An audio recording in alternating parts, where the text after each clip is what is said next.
Hey guys, it's Nico here, and today I want to do a different type of video and talk about my experiences at Bitcoin Miami and some things that I took away from it, and yeah, just some fun stories. So the event took place in June, and I went with my brother and my dad, but the problem was that when we were buying the tickets, me and my dad got one, but my brother wasn't able to get one before they sold out. So we had already had the plane tickets, hotel tickets, everything. So we just went anyways. It's not like we're gonna not go, but we're down one ticket, right? So, anyways, we get there, sleep, go to bed for the night, and one of the first things I noticed was that we were near the Miami Heat Arena, which is like always been American Airlines since LeBron and D Wade were tearing it up. But at that point, they had just changed the name to FTX Arena, which is like a crypto coin. And Miami in general was just very crypto-ish. In fact, I remember driving towards the South Beach, and on the road there was a big sign that said, like, coming soon, MIA coin, which was like Miami coin. I was like, what the heck? They're gonna have a coin for this entire city of Miami. So that was weird to me to see. But I think that Miami is really trying to like become a crypto like hub. In fact, they're moved over a bunch of people. But let me get to that.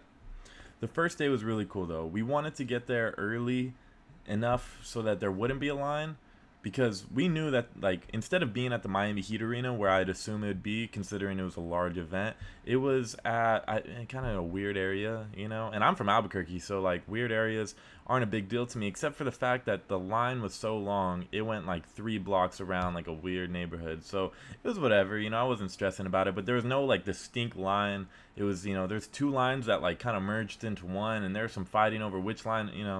So it was kind of rough to start off. Humid, hot, not the best. The whole time I was in the line, my brother and my dad are trying to figure out tickets. We're looking on Craigslist trying to find tickets, but anybody that's selling tickets is selling for like $900. Like, they know that people are dying for it the day of. So whatever, we get to the front of the line, and as we're getting to the front of the line, we still are down one ticket. So I guess I was feeling shiesty, and so when I'm getting to the front of the line, I'm in Miami. I've been listening to Shiesty Summer the whole morning, so I get like to the front of the line, and it's real busy. There's 3 people letting people in. I'm in the middle, and they're dealing with my brother and about 5 other people in front of me, and this lady to my left, she doesn't have that many people in her line. So I go over to her, and I scan my code, get my wristband, whatever, put it in my pocket, and then when I get to my lady, I'm like, yo, I didn't get a bracelet. And she's like, oh, you did? Oh yeah, here. So I was like, I scanned with her, didn't get a bracelet, so she gave me an extra bracelet. Boom, we're up. We got one, and then somehow, some way, my brother, he got one too. So we're up like 2 right now, which was really weird. But anyways, we go in. It's a beautiful place, like a really nice event. There's booths everywhere for different coins that were, some of them were even offering free coins and stuff like that, just by going in and talking to them. But there was like a huge kind of like event area inside, and then there was vendors, stuff like that, basketball courts, art exhibits. There was one that I thought was really cool. It was called Cash is Trash. I wish I could tell you who it was by, but it was just a big dumpster filled with like Ecuadorian money, or I don't know, it was like some weird currency that, and the backstory behind it was that in whatever country that is, like their cash is so worthless that it's literally just lying on the street and people just don't care to pick it up, which I thought was really interesting. But anyways, I get into the event, and it was cool. I kind of got there at the tail end of the Winklevoss twins talking, and they're always crazy to talk to. If you don't know them, they're from if you watch the Social Network, they're the ones that also created the Facebook. And yeah, but they're crypto geniuses, so it was really cool to get to hear from them.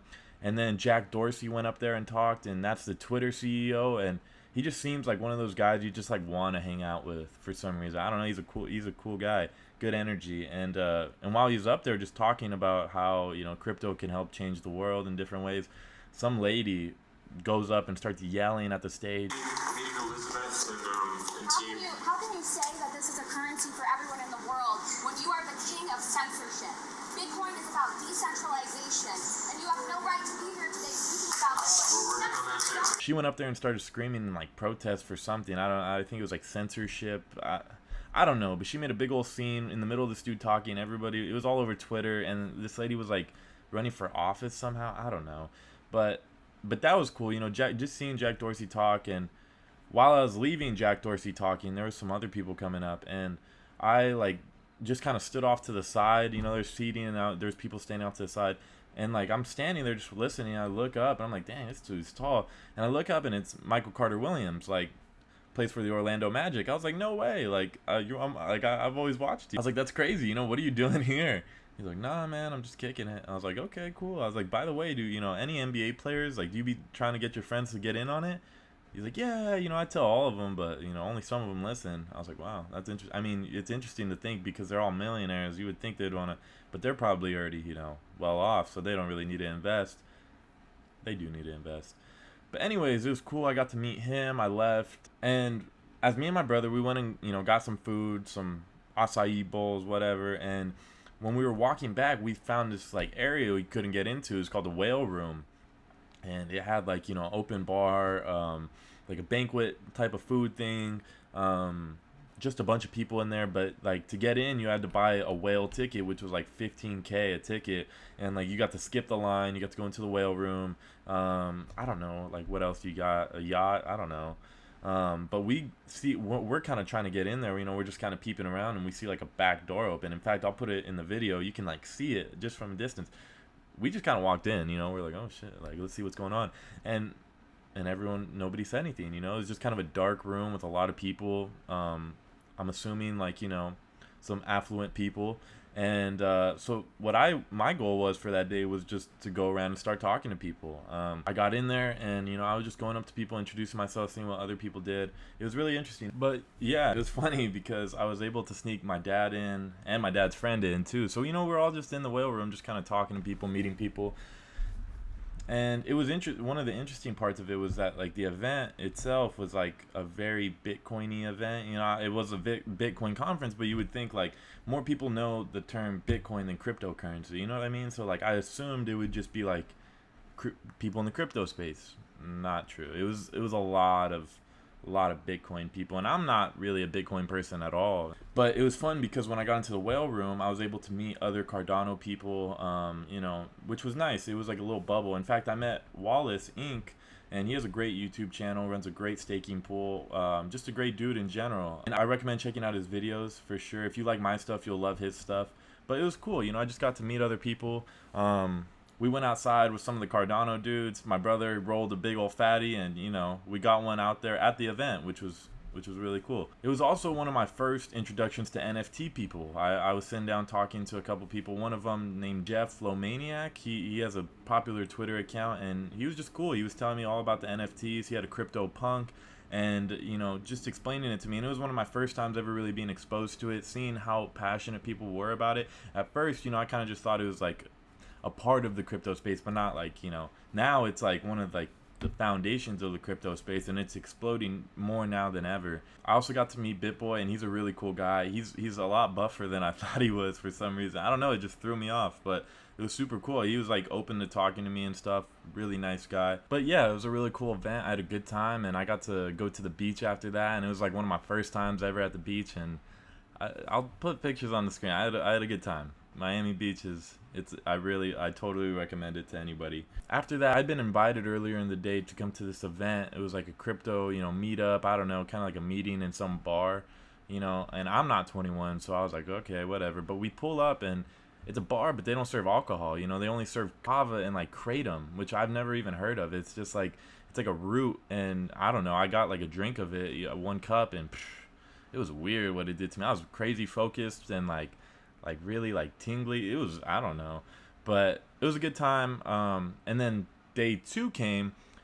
I didn't want to wait in that line again. There was no way in hell I was waiting in that line again. So I just decided, you know, we're like, we can go a little later into the day. We know we're not really like dying to see anybody speak. So we went later in the day. It was really chill. We got into the, you know, whatever. The whale room passes had changed, so it wasn't really as much of an option. The back door, you know, had double security on it. I think they might have caught on. The important part of day 2 for me was the art show. They had an NFT art show, which was like mind blowing. It was one of the coolest things I had ever seen because, for one, I love art. I don't know if you can see behind me. I got the Murakami piece. I would show you right here. I got some more art. I have art all around my room, and so it's a big thing for me. But seeing like NFT art was just next level. I got to meet some really cool people. I got to meet Lucio Paletti, who I don't know if you guys have ever seen his NFTs, but they're like literally some of the best that have ever came out. So that was cool. I got to meet Bobby Lee, who writes a pretty popular Bitcoin book. He even signed it. Wasn't, the most talkative, but it was still cool. And I really just enjoyed talking to people that day. It was just interesting to meet certain people and, just see how passionate people were about it. And that was really what I took away most from it, was that there's so many people out there that are just like so focused. I think my favorite part of it was just interacting and talking with people that were also super passionate about it, no matter what field they were in, NFTs, coins, marketing, influencing, whatever. It was just crazy to think, because that was what I took away most from it, was that if you're not like out there like always focused, always grinding on it, and like keeping your eye on things, there's always somebody else that's gonna be doing that. You can't kick yourself every time for missing a coin that 11, 20x, whatever, because that happens a lot, and you can't get so down on yourself. The only thing you can do is just start focusing more and waiting until you get onto that next 10x, 100x coin. Because if you're always focused and always trying to find the next project, do that, it's eventually going to happen. I'll put a scroll of the market today. Okay, I got the market pulled up for the top gainers in the last, 24 hours. 340%, 330%, 200%, 100%. All these are increases in one day. Like, I'll pull it up on the screen. Like, how are you going to miss out on that? But it happens. It is what it is. I'm not going to be, mad at myself. I didn't do anything wrong. But yeah, it was a really great experience for me overall. I learned a lot. I got to really see how big the space is and put everything into perspective.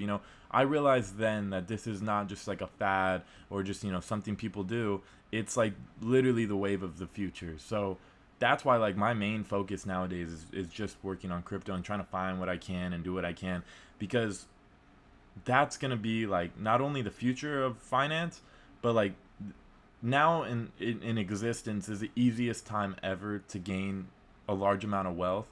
And in this space especially, there's not that many losers. Like it's a place where like you can win, like everybody can win. So for me, I'm just kind of waiting on my opportunity, and I know that if I keep focusing, keep grinding, eventually it'll come, and I want to be there for that. So with all that being said, I hope you enjoyed. I just kind of wanted to do a little story time. My friend Zach, he's always giving me good constructive criticism, and he was also telling me, you need to be yourself more. And a lot of times with these videos, I'm pushing out information, reading white papers, whatever, and I just wanted, make it a little bit more personal. So with all that being said, I hope you guys have a great rest of your day. I'm still working on that interview. I'm like, it should be out soon, and if not, it is what it is. But with all that being said, thank you guys again, and I'll see you in the next video.